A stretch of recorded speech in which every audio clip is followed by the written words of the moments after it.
네, 취준생들이 어려워하는 우리나라 기업 직무 정보 알맞게 요리해서 먹기 좋게 차려드립니다. 분석 데스크 시간인데요. 오늘은 마이멘토의 류수환 취업연구소 소장님과 함께합니다. 소장님 안녕하세요. 안녕하세요. 예, 반갑습니다. 네, 오늘 첫 시간이잖아요. 분석 그렇죠. 데스크 이제 예. 여러 가지 기업들과 직무에 대해서 자세하게 분석을 해주실 텐데 예. 소장님한테 한번 걸리면 뼈도 못 추릴 것 같아요. 아파. 뼈도 못 추리면 어떡해요? 뭐 조폭도 아니고 뭐 그래도 열심히 해야죠. 뼈를 못 추리는 게 아니고 뼈를 더더욱 잘 추리셔서 예. 뼈와 살이 되도록 아. 그렇게 우리 분석 데스크 시간을 만들어 가야 될 것 같습니다. 네. 한번 기대를 잘 해보겠습니다. 네. 취준생들에게 뼈가 되고 살이 되는 그런 정보를 전해주실 거라고 많이 얻어가셨으면 좋겠습니다. 우리 시청자분들이. 오늘은 또 직무에 대해서 분석을 해주신다고 들었거든요. 네. 어떤 직무일까요? 오늘은 이제 우리 첫 시간이지 않습니까? 그래서 아무래도 뭐 난이도라고 하는 측면보다는 네. 그래도 우리 금융권, 은행권으로 취업하려고 하는 취준생분들이 예. 적어도 이것만큼은 알아야 되겠다라고 하는 가장 기본적인 내용. 네. 그러나 이것도 잘 모르는 분들도 계시더라라고 하는 그 부분을 가지고 네. 우리 한번 이야기를 해볼 것 같은데 그 중에서도 이제 은행 지점이라고 하는 네. 보통 우리가 이제 은행으로 취업을 하면 은행 지점에서 보통 생활을 먼저 하시는데요. 네. 은행 지점의 업무들은 어떻게 이루어지는지, 그 안에는 개괄적으로 어떤 직무들이 있는지, 네. 나는 어떤 직무를 맡을 것인지 그런 부분에 대해서 한번 소개를 해봐 드리도록 하겠습니다. 지점의 직무. 사실 은행권 취업을 희망하는 친구들이 정말 많은데 구체적으로 그 안에서 어떤 일들을 하는지 뭐 현직자를 만나보지 않는 이상은 알기가 어려울 수 있거든요. 은행이라고 하면은 보통 창구나 뭐 대출, 송금 이런 업무를 담당하는 걸 떠올리기가 쉬운데 지점의 일반적인 이 직무 구성에 대해서 어떻게 되어 있는지 또 설명해 주시죠. 네. 저는 이제 그 은행에서 인사를 담당했지 않습니까? 네. 보통 그 기업의 회사에서 인사를 담당하면 그 중에 가장 기본적인 직무 중에 인사 업무 기본 직무 중에 하나가 해당 기업들의 직원들의 직무를 분석하는 일입니다. 네. 그래서 제가 이제 인사 업무를 담당했으니까 가장 기본적으로 우리 은행, 그러니까 제가 다녔던 은행, 뭐 대부분의 은행은 다 마찬가지인데 다 네. 비슷비슷한 구조를 가지고 있는데 이 은행이라고 하는 곳에서 어떤 직무를 하고 있는 것인지 직무에 대한 분석과 그 직무에 가장 적합한 사람이 이제 그 직무를 수행할 수 있도록 적재적소라고 하는 이 원칙을 가지고 인사 업무를 하게 되는데 네. 이제 가장 기본적인 단위, 그 은행에서의 가장 기본적인 영업 단위가 이제 지점 단위일 텐데요. 지점 단위의 이제 구성을 보면 제가 그냥 여러분들에게는 표를 보여드리겠습니다만 크게 이제 X축과 Y축 축을 한번 나눠보죠. 그래서 우리가 가장 은행이라고 하면 가장 뭐 보편적으로 알고 있는 게 수신, 여신, 외환이라고 하는 이 용어들이 있습니다. 네. 그래서 이 수신, 여신, 외환을 X축에다가 한번 그려보고 예. 그다음 Y축으로는 개인금융과 기업금융. 그래서 가장 많은 우리 은행 업무 중에 하나가 개인금융과 기업금융인데 지점에서 이루어지는 업무 말이죠. 그래서 X축에는 수신, 여신, 외환, Y축에는 개인금융과 기업금융 이렇게 놓으면 6개의 칸이 나올 겁니다. 매트릭스가. 요 매트릭스가 은행 지점 구조의 가장 기본적인 구조다. 지금 우리 화면에 나오고 있죠. 지금 저 구조가 다 은행 우리 지점의 직무 구조 중에 가장 기본적인 구조다.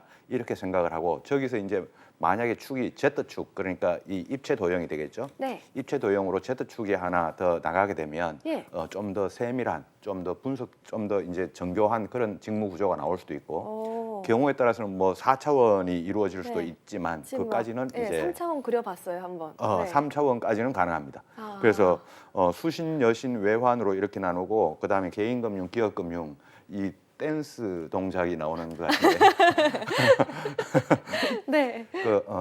예를 들어서 그 수신과 개인금융이 만나는 곳, 그러니까 수신과 개인금융이 만나는 셀에는 창구, 상담 창구, 출납, 상품 판매, 뭐 PB 이런 업무까지 뭐 이런 이제 영역이 주어지고 네. 그다음 여신과 개인금융이 만나면 네. 개인금융 여신이니까 이건 이제 개인 대출일 겁니다. 그다음에 아. 외환과 개인금융이 만나면 이거는 이제 송금이나 환전 업무, 개인들이 가서 개인과 관련된 외환 업무를 보는 것이죠. 네. 그다음에 이제 그 기업금융과 수신이 만나면 기업과 관련된 기업이 뭐 예금을 한다거나 기업 회사에서 기업 법인 예금을 한다거나 뭐 이런 그 창구가 이런 업무가 주어질 거고 예. 기업금융과 여신이 만나면 소위 이제 그 기업금융 기업 대출이라고 하는 큰 어떤 굵직한 직무 포션이 나올 거고, 네. 그다음 기업 금융과 외환이 만나면 이게 이제 수출과 수입 뭐 이런 어떤 직무 구조가 나올 텐데, 크게 이 6가지 그 셀, 지금 화면에 보고 계신 저 6가지 셀이 은행 직무 구조의 가장 기본적이면서 가장 큰 틀을 차지하고 있다, 이렇게 보시면 될 것 같아요. 쌤, 제가 이 개인 금융에서 여러 가지 업무들, 뭐 창구, 뭐 개인 뭐 대출, 막 신용 대출, 주택 담보 대출 이런 것들, 또 환전, 송금 이런 것까지는 좀 해본 것 같은데 기업 분야는 좀 생소하거든요. 어허, 보니까 기업 마케팅 막 이런 말도 있는데 예. 기업들이 이렇게 돈을 대출하는 거는 이해가 가는데 기업이 마케팅을 은행에서 어떻게 하나 이런 생각이 들어요. 이런 건 어떤 거예요? 기업 마케팅이라고 제가 이제 그 셀에다가 기업 마케팅이라고 표시를 해놓은 거는 은행원들이 이제 기업 거래처를 뚫거나 개발을 해야 되는데, 네. 은행원들이 이제 기업 거래처, 예를 들어 삼성전자다 또는 뭐 그러면 삼성전자의 뭐 자금을 맡고 계신 그 뭐 부장이나 팀장이나 이런 분들과 우리 은행원 중에 그 기업 금융을 담당하는 분이 네. 같이 만나면서 자금이 얼마나 필요한지, 또 뭐 자금이 필요한지 안 한지, 뭐 해외 법인을 개설하는지 마는지, 그다음 수출 업무는 어떻게 하는지, 그런 것들을 같이 컨설팅 상담을 하면서, 그럼 우리랑 같이 거래를 한번 엮어가 보는, 그 거래를 만들어 가보는 그런 부분을 기업 마케팅 이라고 이렇게 표현을 합니다. 그럼 뭐 예를 들면 뭐 S은행, K은행 말고 저희랑 한번 거래를 해보시죠. 뭐 맞습니다, 이렇게 맞습니다. 좀 영업을 해볼 수 있는 빙고, 거네요. 맞습니다, 맞습니다. 아, 네, 알겠습니다. 그런 부분입니다. 뱅쌤은 은행에서 인사 업무를 담당하셨다고 했잖아요.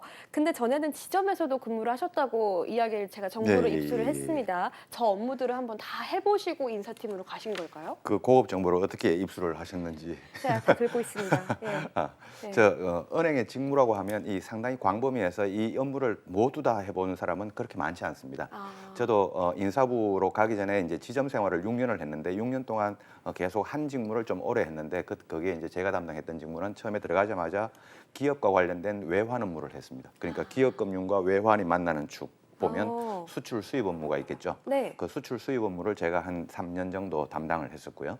그 다음에 한 3년 정도는 이제 기업 금융과 여신이 만나는 쪽을 담당을 했었습니다.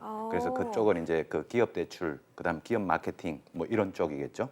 그래서 그쪽 업무를 제가 6년 동안 위주로 하다가, 제가 이제 해보지 않은 업무는 뭐 예를 들어서 개인 대출 업무라든가 이런 부분들이 좀 있긴 있는데, 그런 해보지 않은 업무들에 대해서는 또 안 해봤다고 해서 전혀 모르냐 하면 그것도 아닌 게, 네. 기업 대출을 해보면 그 곁다리로 또는 어깨너머로 개인 대출 업무도 같이 담당할 때도 있고, 그래서 완전히 올인해가지고 그 직무를 수행해 본 적이 없다는 거지, 그 흐름은 전부 다 비슷한 구조를 갖고 있기 때문에 제가 메인으로 했던 업무는 이제 기업금융 외환, 기업금융 여신 이쪽을 이제 제가 많이 했고, 그 다음에 이제 6년이 지나고 난 다음에는 인사부로 가서 인사부에서 열심히 직무 분석도 하고 했었죠.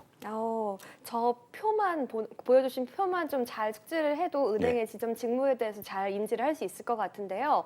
처음에 소개를 해주실 때 대부분의 은행 직무가 요 안에 들어간다라고 소개를 해주신 게 기억이 나거든요. 예. 그럼 이 밖의 직무들도 있을까요? 그렇습니다. 제가 지금 아까 말씀드렸던 그 표는 이제 대부분의 우리 그 바깥 외부 일반인들이 보시기에 은행 업무라 그러면 대부분 업무가 저 안에 들어간다라고 하는데, 저 안에 들어가지 않는 별도의 또 기능이 있는 게, 예를 들어서 이런 기능이 있습니다. 감사라고 하는 기능이 있는데요. 은행이라고 하는 곳이 이제 계속 금전을 가지고 이제 비즈니스를 하는 그런 곳이다 보니까, 금전을 하루에 이제 그 우리 창구에서 직원들이 계속 단말기도 하고 뭐 현금도 뭐 이제 그 움직이고 이렇게 업무를 보지 않습니까? 네. 그러면 이제 업무가 끝나고 나면 뭐 거래 장부라든가 거래 문서라든가 거래 전표라든가, 지금은 많이 전자전표로 다 바뀌었는데요. 네. 이 거래 전표라든가 이런 것들이 이제 발생을 합니다. 그러면 이게 은행에서 내부적으로 또는 외부적으로 정한 그 규정에 맞게, 지침에 맞게 업무를 처리했는지 우리 직원들이 그거를 일정 기간별로 매일 검사할 수도 있고, 뭐 일주일에 한 번씩 할 수도 있고, 한 달에 한 번씩 할 수도 있고, 네. 이렇게 일정 기간별로 계속 지점 안에 내부 직원들이, 그 해당 지점 안에 있는 직원들이 계속 다른 직원들이 했던 그 흔적들을 이렇게 들여다보면서 규정에 맞는지 안 맞는지, 그리고 못 맞췄다면 어떻게 다시 또 맞춰야 되는지, 그런 것들을 코칭하고 이렇게 피드백하는 이런 그 기능이 있는데, 요 기능을 감사 업무라고 합니다. 요거는 영어로는 audit이라고, AUDIT라고 해서 audit이라고 이렇게 표현을 하는데, 네. 이 감사라고 하는 요 기능은 은행별로 다 있긴 있는데 이름을 부를 때는 어떻게 부르는지 그건 은행별로 조금씩 다를 수도 있습니다. 그래서 요 지점에는 이제 제가 아까 표에 소개시켜 드리지 못했던 기능 중에 이제 그런 기능이 또 숨어져 있죠. 아무래도 은행이 돈을 직접적으로 다루는 업무를 하다 보니까 또 감사 업무가 중요한 역할을 담당할 수도 있을 것 같습니다. 맞습니다. 그렇다면 우리 취준생분들이 은행에 딱 입행을 한 후에는 첫 근무를 하게 될 텐데 보통은 어떤 직무를 맡게 될까요? 예, 여기서는 인사적인 용어는 아닐 수도 있습니다만은 자주 쓰는 용어 중에 난이도와 중요도라고 하는 이 두 가지 큰 변수가 있습니다. 직무의 난이도가 있고요. 그다음 직무의 중요도라고 하는 게 있는데 이 직무의 난이도 중요도에 따라 가지고 우리 신입 회원으로 이제 처음에 들어가면 물론 들어가기 전에 이제 지점으로 배치되기 전에 한두 달 정도 연수를 받고 기초 직무에 대해서 직무 교육도 받고 들어갑니다만은 이제 각 지점의 상황에 따라서 좀 달라질 수 있습니다. 예를 들어서 뭐 우리 광화문 지점에 갔다라고 하면요. 광화문 지점에 갔다라고 하면 광화문 지점에 지금 한 명 결혼이 돼 있을 텐데 그 결혼이 돼 있는 곳이 수신 창구 쪽이 결혼이 돼 있는지 뭐 기업 여신과 여신이 그 대출이 만나는 기업금융 쪽이 결혼이 돼 있는지 그 비어 있는 곳에 따라 이제 그 신입 회원이 쏙 들어가면 이제 빈자리를 메꿀 수 있지 않습니까? 메울 수 있는데 그게 이제 상황에 따라 좀 다른 게 직무의 그 중요도가 난이도가 있어서 기업금융 쪽하고 여신 쪽이 좀 중요하다 이렇게 싶으면 지점장이 기존에 있는 내부 직원들을 가지고 기업금융 쪽에 먼저 좀 선임을 그쪽으로 먼저 배치를 시켜놓고 신입 회원은 중요도나 난이도가 좀 낮은 쪽으로 이렇게 배치를 하려는 이런 성향이 있기 때문에 이거는 지점 상황에 따라 지점장님이 이제 인사 철학, 뭐 우리 신입을 더 중요시 여기겠다, 아니면 우리는 지점 상황에 금융 사고 예방을 최우선으로 하겠다라고 하는 이런 어떤 경영 철학, 인사 철학 이런 게 같이 맞물려서 아무래도 우리 신입 회원들은 업무의 중요도하고 난이도가 좀 낮은 수신 업무와 개인금융 쪽이 같이 맞물리는 아까 그 축에서요. 그쪽 업무로 배치를 받을 가능성이 가장 높다고 이렇게 먼저 보시면 좋을 것 같습니다. 네. 그 아까 보여주셨던 그 표 중에서 또 어려운 말이 있더라고요. PB, RM 이런 말들도 있던데 그건 또 어떤 업무일지 궁금해요. PB라고 하는 표현은 그 은행에서는 이제 금융 쪽에서는 자주 쓰는 용어인데 이거는 증권회사에서도 PB라는 표현이 있고요. 그래서 PB라고 하는 표현은 프라이빗 뱅크라고 해서 그 주로 이제 고액 자산가분들, 그 개인 고객들 중에서 고액 자산가분들을 자산 관리, 세무, 뭐 상속, 증여, 부동산 이런 거를 같이 이제 컨설팅을 해드리면서 자산을 안전하게 관리하고 또 안정적으로 증식시키는 이런 부분에서 도움을 주시는 우리 개인금융 전문가 분들을 PB라고 이렇게 표현을 하고요. 보통 VIP 상담하시는 분들입니다. 그다음 RM이라고 하는 분은 이 기업금융의 꽃이라고도 이렇게 부르는 분들인데 기업금 아까 제가 말씀드렸던 것처럼 이제 기업체 찾아가서 그쪽 기업체 자금 담당하시는 분들이랑 만나서 우리 땡땡 은행이랑 거래도 한번 만들어보고 또 추가로 이제 기업 대출도 제공을 해드리고 또 이제 그 기업 대출이 나가고 난 다음에는 기업 대출이 잘 관리되고 있는지 그런 관리까지 하는 이런 업무를 RM, 릴레이션십 매니저라고 합니다. 그래서 이제 관계 관리인이 되겠죠. 이 RM이라고 하는 분들을 기업금융에서는 꽃이라고 하고 PB라고 하는 분들은 개인금융의 꽃이라고 하고 그래서 우리 은행권 지원자분들은 개인금융을 지원한다 그러면 나중에 저는 전문적인 PB가 되겠습니다. 이렇게 표현을 많이 하고요. 나중에 이제 기업금융이 이제 포부인 우리 지원자분들은 나중에 훌륭한 RM이 되겠습니다. 이렇게 표현을 보통 많이 합니다. 그러면 각 분야의 짱이 PB랑 RM이 되는 거예요? 지점에서의 짱, 적어도 지점에서는. 지점장님을 제외하고요.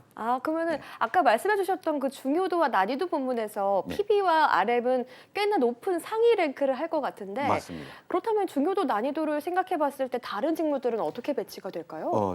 PB하고 이제 RM이라고 하는 분들은 어느 정도 직급이 올라가야 이제 가능합니다. 그러니까 연차가 좀 차야 되는 거죠. 그래서 보통 한 10년 차 이상 정도는 되어줘야 그 지점에서 근무한 지 한 되어줘야 PB든지 RM이든지 이런 역할을 하다 보니까 10년이면 그 사이에 많이 이제 업무적인 내공이 쌓일 거 아닙니까? 그러다 보니까 중요한 업무도 처리할 수 있고 난이도 있는 업무도 처리할 수 있고.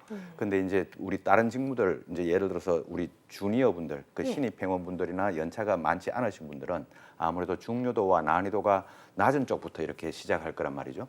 그러다 보니까 좀 금액 단위도 거래 금액 단위도 좀 줄고 그러니까 중요도라고 하면 뭐 금액 하나를 영자를 하나 잘못 적었을 때 실수가 10억에서 영자를 하나 잘못 적으면 100억이 되고요.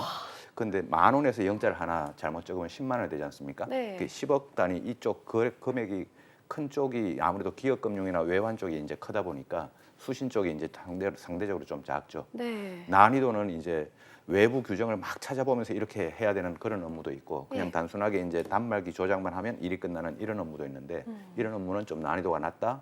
또 외부 규정이나 막 다른 부서에 뭐 컨택하면서 이렇게 처리해야 되는 이런 업무는 난이도가 좀 높다. 이렇게 이제 우리가 중요도와 난이도에 대한 변수를 많이 구분을 합니다. 그렇군요.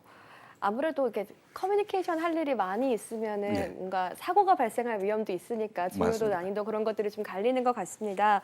지점에서 근무하는 이 은행원들의 입장을 보면은 한 가지 업무를 수행하는 분들도 계시고 또 여러 가지 업무를 이렇게 수행하시는 분들도 계실 것 같은데 은행에서는 보통 어떻게 하는 편이에요? 좀 예, 한 직무를 오래 하는 한 직무를 편인지. 올해는 올해는 못 하고 한 6개월에 한 번씩은 이제 직무 이동을 할 수 있는 기회가 주어지는데 네.